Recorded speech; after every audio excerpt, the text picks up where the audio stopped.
Eid special গাছের original মেহেদি পাতা দিয়ে আজকে তৈরি করে দেখাবো একেবারেই নির্ভেজাল অর্গানিক কোন মেহেদি। হ্যালো এভরিওয়ান, আসসালামু আলাইকুম। আজকে আমি আপনাদেরকে একেবারেই কেমিক্যাল মুক্ত নির্ভেজাল কোন মেহেদি তৈরি করে দেখাবো। এই কোন মেহেদিটা তৈরি করতে আজকে আমি কোনো প্রকার এসেনশিয়াল অয়েল ব্যবহার করব না।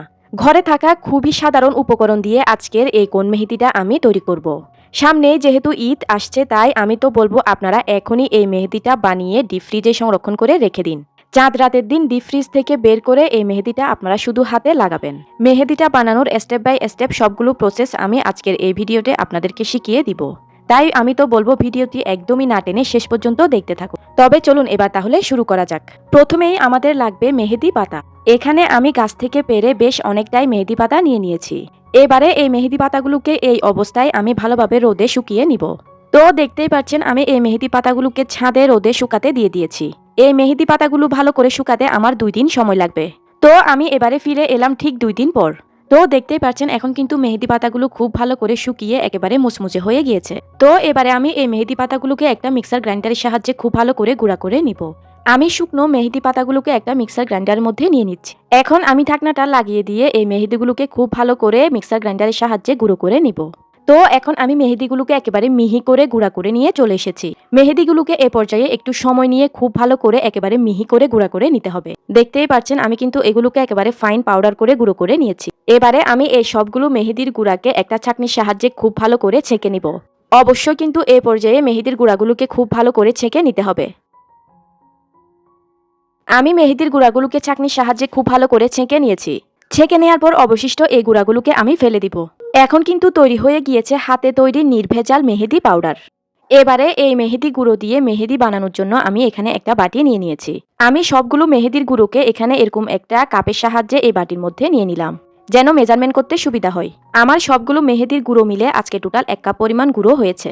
1 কাপ পরিমাণ মেহেদি পাতার গুঁড়োর সাথে আমি দিয়ে দিব হাফ কাপের চাইতে একটু কম পরিমাণ চিনি। এবারে আমি চিনিকে মেহেদির গুঁড়োর সাথে একটা হ্যান্ড উইক্সের সাহায্যে খুব ভালো করে মিশিয়ে নিব। এই পর্যায়ে আমার এই মিশানোর কাজটা একটু ঝামেলার মনে হয়েছে, তাই আমি চিনি আর মেহেদির গুঁড়োগুলোকে আবারও একটা মিক্সার গ্রাইন্ডারের সাহায্যে খুব ভালো করে গুঁড়ো করে নিব। এখন কিন্তু আমি অফ ক্যামেরায় এগুলোকে খুব ভালো করে আবারও মিক্সার গ্রাইন্ডারের সাহায্যে ভালোভাবে গুঁড়ো করে নিয়েছি। এখন এ পর্যায়ে আমি এখানে দিয়ে দিব মেজারমেন্ট কাপের হাফ কাপ পরিমাণ লেবুর রস। লেবুর রসটা কিন্তু অবশ্যই দিতে হবে, তা না হলে কিন্তু মেহেদির রংটা সুন্দর হবে না।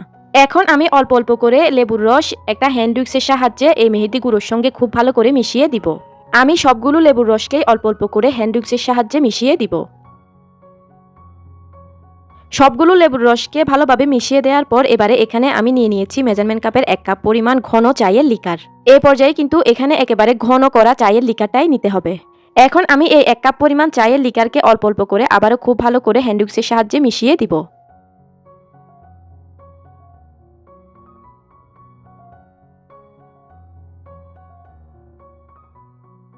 চায়ের লিকারগুলো অল্প অল্প করে মেশাতে মেশাতে যখন মেহেদির কনসিস্টেন্সিগুলো এই লেভেলে চলে আসবে, তখন আমি দিয়ে দিব 4 টেবিল চামচ পরিমাণ সরিষার তেল। আপনাদের হাতের কাছে যদি এসেনশিয়াল অয়েল থাকে তাহলে আপনারা এসেনশিয়াল অয়েল দিয়ে দিবেন। এখন এই তেলগুলোকে মেহেদির সঙ্গে একটা হ্যান্ড উইক্সের সাহায্যে খুব ভালো করে মিশিয়ে দিতে হবে।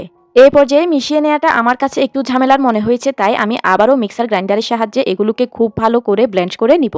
সেজন্য এই পর্যায়ে আমি মেহেদির পেস্টকে একটা মিক্সার গ্রাইন্ডারের মধ্যে নিয়ে নিলাম। এবারে ঢাকনাটা লাগিয়ে এগুলোকে ব্লেন্ড করে একেবারে মিহি পেস্ট তৈরি করে নিব। তো আমি কিন্তু এগুলোকে অফ ক্যামেরায় ভালো করে ব্লেন্ড করে নিয়ে চলে এসেছি। এখন আমি ঢাকনাটা খুলে নিলাম। ব্লেন্ড করে নেওয়া মেহেদির পেস্টকে আমি আবারও ওই সেম বাটিতে নিয়ে নিলাম। 1 কাপ পরিমাণ চায়ের লিকার থেকে আমার আরও এতটুকু পরিমাণ চায়ের লিকার বেঁচে গিয়েছিল। সেগুলোকে এ পর্যায়ে আমি আবারও একটা হ্যান্ড উইক্সের সাহায্যে খুব ভালো করে মেহেদির পেস্টের সঙ্গে মিশিয়ে দিচ্ছি। কারণ এ পর্যায়ে কিন্তু মেহেদির পেস্টটা অনেকটাই ঘন রয়েছে, তাই এটাকে একটু পাতলা করে নিতে হবে। চায়ের লিকারকে আমার মেহেদির সঙ্গে ভালোভাবে মিশিয়ে নেওয়া হয়ে গিয়েছে। এখন আমি আরও বেঁচে যাওয়া সামান্য পরিমাণ চায়ের লিকার এই মেহেদি পেস্টের উপরে এভাবে দিয়ে দিব, যেন মেহেদি পেস্টটা রেস্টে রাখার পর এটা ড্রাই না হয়ে যায়। এই মেহেদি পেস্টের উপরে এবারে আমি একটা প্লাস্টিক দিয়ে দিচ্ছি। এখন ঢাকনাটা ভালোভাবে লাগিয়ে দিয়ে এই মেহেদি পেস্টকে আমি 24 ঘন্টার জন্য এই অবস্থায় রেস্টে রেখে দিব। এখন আমি ফিরে এলাম ঠিক 24 ঘন্টা পর। এবারে ঢাকনাটা খুলে নিয়ে পলিথিনটাকে আমি উঠিয়ে নিচ্ছি। আপনারা পলিথিনটা দেখে নিশ্চয়ই বুঝতেই পারছেন যে মেহেদির রংটা কতটা গাঢ় হয়েছে। 24 ঘন্টা রেস্টে রাখার কারণে কিন্তু মেহেদির পেস্টের মধ্যে খুব সুন্দর একটা কালার হয়েছে। এই পর্যায়ে কিন্তু মেহেদি পেস্টটা অনেকটাই ঘন রয়েছে, তাই আমি অল্প অল্প করে নর্মাল পানি মিশিয়ে এই মেহেদি পেস্টটাকে আরও একটু পাতলা করে নিচ্ছি। একটু পাতলা করে মেহেদির পেস্ট তৈরি করে নিলে মেহেদিগুলো কোণ থেকে ইজিলি বের হয়ে আসে আর যে কোনো ডিজাইন করতে অনেক বেশি সহজ হয়। কিছুটা পরিমাণ পানি মিশিয়ে নেওয়ার পর কিন্তু এ পর্যায়ে আমার মেহেদির পেস্টটা পারফেক্ট লেভেলের ঘন আছে।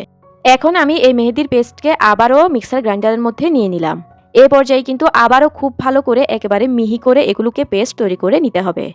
তো আমি কিন্তু আবারও মেহেদির পেস্টগুলোকে সময় নিয়ে খুব ভালো করে একেবারে মিহি পেস্ট তৈরি করে নিয়েছি। দেখতেই পাচ্ছেন এগুলো কিন্তু একেবারে এ পর্যায়ে কিনা মেহেদির মতোই পেস্ট তৈরি হয়েছে। যতক্ষণ এরকম মেহেদির পেস্টটা মিহি পেস্ট হবে না ততক্ষণ কিন্তু এগুলোকে ব্লেন্ড করে নিতে হবে। দেখতেই পাচ্ছেন মেহেদির পেস্টটা কিন্তু এ পর্যায়ে এরকম ফাইন পেস্ট হবে। এবারে এখানে আমি একটা পাইপিং ব্যাগ নিয়েছি। পাইপিং ব্যাগ না থাকলে সেক্ষেত্রে আপনারা একটা পলিথিনও নিয়ে নিতে পারবেন। পাইপিং ব্যাগটাকে আমি এরকম একটা গ্লাসের মধ্যে ঢুকিয়ে দিলাম। এখন এখানে আমি নিয়েছি একটা মোজা। এবারে এই মোজাটাকে আমি পাইপিং ব্যাগের উপরে ভালো করে সেট করে নিব। মোজাটাকে পাইপিং ব্যাগের উপরে সেট করে নেওয়ার পর মেহেদির পেস্টকে এই মোজার মধ্যে ঢেলে দিচ্ছি। এখন পাইপিং ব্যাগটাকে একটা হাত দিয়ে ধরে আর অন্য হাত দিয়ে টেনে মোজাটাকে বের করে নিয়ে আসতে হবে। এভাবে মোজার সাহায্যে মেহেদির পেস্টকে ছেঁকে নিলে মেহেদির পেস্টগুলো একেবারে দোকানের মতো স্মুথ পেস্ট হবে। তো আমি মেহেদির পেস্টকে মোজার সাহায্যে ভালোভাবে ছেঁকে নিয়ে পাইপিং ব্যাগের মধ্যে এভাবে নিয়ে নিয়েছি। একটা রাবারের সাহায্যে পাইপিং ব্যাগের মুখটাকে আমি এভাবে লাগিয়ে দিচ্ছি। এখন কিন্তু আমার মেহেদির পেস্ট কোণে ভরার জন্য একদমই রেডি। এখানে আমি মেহেদিগুলোকে ভরে নেওয়ার জন্য কোণগুলোকে আগে থেকেই রেডি করে নিয়েছি। এই কোণগুলোকে আমি সেলোপেন পেপারের সাহায্যে তৈরি করে নিয়েছি। এই সেলোপেন পেপারগুলো আপনারা যে কোনো কাঁচা ফুলের দোকানে খোঁজ করলেই পেয়ে যাবেন। আমি এগুলোকে ফুলের দোকান থেকে নিয়ে নিয়েছিলাম। এখন আমি আপনাদেরকে একটি কোণ বানিয়ে দেখিয়ে দিব। দেখতেই পাচ্ছেন এখানে আমি একটা সেলোপেন পেপার নিয়ে নিলাম। এই পেপারের মাপটাও আমি আপনাদেরকে বলে দিচ্ছি। এটা লম্বার দিক থেকে হবে 18 সেন্টিমিটার আর প্রস্থর দিক থেকে হবে 14 সেন্টিমিটার। ঠিক এই মাপেই আপনারা কেচির সাহায্যে পেপারটাকে কেটে নেবেন। এবারে আমি পেপারটাকে একটা সাইড থেকে এভাবে ধরে হাতের সাহায্যে ঘুরিয়ে ঘুরিয়ে কোণটা তৈরি করে নিব। এভাবে কোণটা তৈরি করা আসলে কঠিন কিছু না। আমরা ছোটবেলায় লেখালেখি করার কাগজ দিয়ে যেভাবে কোণ বানিয়ে নিতাম এই কোণটাকেও ঠিক সেভাবেই বানিয়ে নিতে হবে। তো আমার কোণটা কিন্তু বানিয়ে নেওয়া হয়ে গিয়েছে। এবার আমি একটা হিজাব পিন এই কোণের মুখের মধ্যে ঢুকিয়ে দিয়ে কোণের মুখটাকে আরও কিছুটা চিকন করে নিব।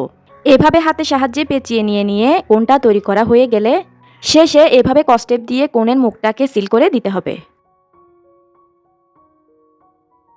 তো দেখতেই পাচ্ছেন এভাবে করেই কিন্তু আমি সবগুলো কোণকে বানিয়ে নিয়েছি।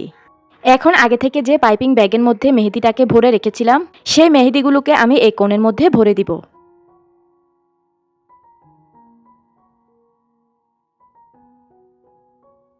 তো এখন কিন্তু আমি মেহেদি দিয়ে কোণটাকে ভরে নিয়েছি।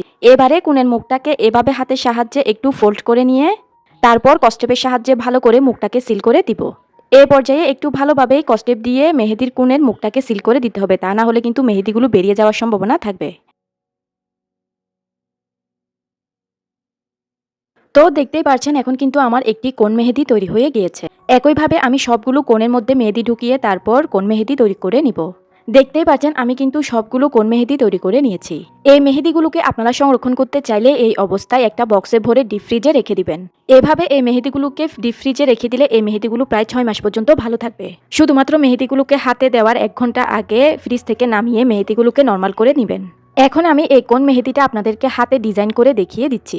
যেহেতু আজকের এই মেহেদিগুলোকে আমি একেবারে ব্লেন্ডারের সাহায্যে মিহি করে নিয়েছিলাম, সেজন্য কিন্তু এই মেহেদিগুলো কোণ থেকে খুবই ইজিলি বের হচ্ছে। একেবারে দোকানের কেনা মেহেদির মতোই কিন্তু এই কোণগুলোর থেকে মেহেদি বের হচ্ছে। আর কত ইজিলি ভাবে মেহেদির ডিজাইন করা যাচ্ছে আপনারা দেখে নিশ্চয়ই বুঝতেই পারছেন। তো আমি আমার পছন্দ অনুযায়ী এই মেহেদিটা দিয়ে ডিজাইনটা করে নিচ্ছি। আপনারা আরও সুন্দর করে ডিজাইন করে মেহেদিটাকে দিতে পারবেন।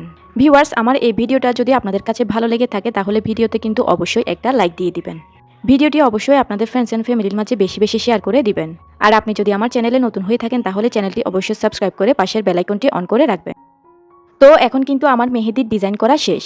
আমি হাতের অপর পাশেও এভাবে করে মেহেদিটা দিয়ে ডিজাইন করে নিয়েছি। যেহেতু এখন রোজার মাস তাই আমি মেহেদিটাকে লাগিয়ে বেশিক্ষণ রাখতে পারিনি। আমি মাত্র 1 ঘন্টা রেখেছিলাম। আর মেহেদি হালকা শুকিয়ে যাওয়ার পর মেহেদির উপরে আমি একটু লেবুর রস দিয়ে দিয়েছিলাম। তো দেখতেই পারছেন মাত্র 1 ঘন্টা রাখার মধ্যেই কিন্তু মেহেদিটার মধ্যে কত সুন্দর কালার চলে এসেছে। এবার আমি মেহেদিটাকে ভালোভাবে তুলে নিচ্ছি। যেহেতু এগুলো একেবারে অর্গানিক পিওর মেহেদি তাই এই মেহেদিগুলোকে হাতে ডিজাইন করার পর হাতে রাখতে হবে প্রায় 6 থেকে 7 ঘন্টার জন্য। আপনারা অবশ্যই মেহেদিটাকে রাতে দিয়ে ডিজাইন করে নেবেন। এতে করে সারা রাত মেহেদিটা হাতে থাকবে। সেক্ষেত্রে কিন্তু খুবই সুন্দর একেবারে গাঢ় একটা কালার আসবে। মেহেদিটাকে হাত থেকে তোলার পর আপনারা অবশ্যই একটু সরিষার তেল হাতের মধ্যে মেখে নেবেন। আর আপনারা তো নিশ্চয়ই জানেনই যে কোনো অর্গানিক মেহেদির কালার আসতে কিন্তু মিনিমাম 1 থেকে 2 দিন লাগে। তো ভিউয়ার্স, দেখতে তো পেলেন কত সহজেই কিন্তু মেহেদি পাতা দিয়ে তৈরি করে ফেললাম একেবারে নির্ভেজাল অর্গানিক কোন মেহেদি। সামনের ঈদের জন্য আপনারা অবশ্যই এভাবে মেহেদি পাতা দিয়ে অর্গানিক কোন মেহেদিটা বাসায় বানিয়ে নিতে পারবেন। মেহেদি হাত থেকে তোলার পর পানিটাকে যতটুকু সম্ভব এড়িয়ে চললে মেহেদির কালার কিন্তু খুবই সুন্দর হয়। তো এতক্ষণ সঙ্গে থাকার জন্য অসংখ্য ধন্যবাদ জানিয়ে আমি তাহলে আজকে এখানেই বিদায় নিয়ে নিচ্ছি। আল্লাহ হাফেজ।